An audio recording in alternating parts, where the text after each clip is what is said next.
yo creo que es súper importante dejar establecidos que no es una persona representativa de la Convención Constitucional, primero que nada. Es un caso excepcional que sale del rango de normalidad. Personas como Sebastián Garay, ¿cómo se llama Garay? Rafael Garay, que mienten con las cosas que no se miente. Entonces, es como el cuento del tío, las estafas en las que uno cae porque hay cosas con las que no se juega, ni los mentirosos juegan con esas cosas, como el cáncer. O sea, esta persona que iba a la Plaza Dignidad con todos los artilugios que digamos que generó mucha empatía, porque además articula un discurso que existe sobre realidades que existen, pero las representaba muy bien él como un actor, solamente que no nos decía que era un actor. Una especie de instalación artística, pero su propio docu-reality. Y con eso consiguió la votación y con eso consiguió llegar a la Convención Constitucional. Y lo que a mí me pasa es que yo no le puedo creer nada que diga después, porque siempre está la voluntad de este tipo de personas. Él mismo dice que está en tratamiento psicológico y yo espero que ese tratamiento psicológico vaya al fondo de por qué él siente la necesidad de mentir y de vestirse en un rol. Entonces ahora está, en mi opinión, representando el rol de víctima, de que esto lo hizo por amor, de que él quería aportar. Y a mí me parece que no se puede naturalizar, porque hay mucha gente que sí hizo sacrificios reales para estar en la Convención Constitucional.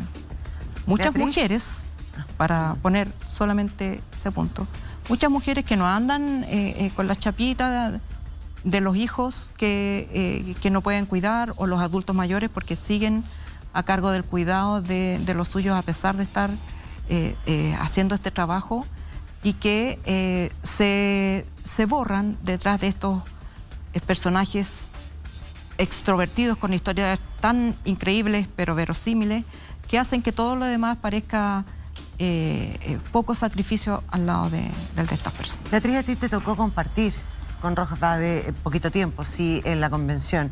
Al Rodrigo que tú conociste ahí versus al que vimos hoy en la entrevista de Mónica González, ¿qué te parece? ¿Qué sentimientos te produce? Yo comparto lo que dice la Alejandra. Me da rabia. Creo que le hizo mucho daño a la convención, que dañó mucho a la convención la figura de Rodrigo Rojas, por varias cosas. Una, porque, de hecho, mientras lo miraba, me acordaba de cuando lo conocí en la convención, porque efectivamente era imposible no empatizar en la convención con él, porque además es una persona muy dulce de trato, muy dulce de trato. O sea, era muy simpático. Yo no conversé tanto con él, pero las veces que conversamos era una persona muy dulce, muy llana, ¿no? Se conversaba muy fácil, y la verdad es que se veía siempre muy decaído. O sea, si bien tenía mucho humor para conversar, su aspecto físico se veía muy decaído. Entonces, de verdad, yo siempre pensaba que estaba muy enfermo, porque así se veía, ¿no? Muy delgado, muy demacrado, además. Entonces, de hecho, yo comentaba con otros compañeros, compañeras, en fin, que pensaba, oye, a lo mejor no llega al final de la convención, realmente, ¿no? Y creo que eso es muy injusto para mucha gente que vive eso todos los días, ¿no? Y que él llevaba como esa causa a la convención, que me parece muy legítimo, porque es parte de la realidad de la convención, ¿no? Que tú llevas con lo que tienes, con lo que traes, claro, con esa experiencia a escribir. Entonces, creo que todo eso le hace mucho daño en muchos sentidos. Hay mucha gente que se sintió muy dañada porque se sintió que él representaba algo. Entonces, eso es muy terrible. Y también mucho daño a la convención en el sentido de que la idea era que mucha gente común que estaba en la calle, y eso todavía existe, pero pareciera que ya no. Claro. Y eso creo que es fatal. Hay mucha gente que efectivamente hay una gran pluralidad dentro de la convención. Hay mucha gente que nunca había estado en política, hay mucha gente que vino directamente desde su movimiento del barrio, su movimiento local, a la convención. Y eso ha enriquecido, lo ha hecho difícil. Yo no digo que yo no romantizo esto. Ha hecho difícil la discusión, pero la ha hecho más legítima, porque es más gente discutiendo sobre el poder que nunca había estado ahí.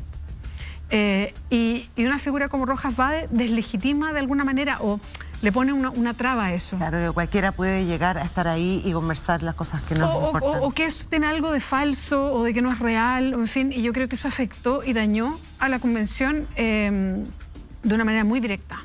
Y cuando estábamos partiendo. Y yo eso no lo olvido. Y yo creo que provocó un daño y por eso a mí me da mucha rabia. Entonces cuando lo veo con ese tono y con esa forma, me pasa un poco lo que le pasa a la Alejandra. Bueno,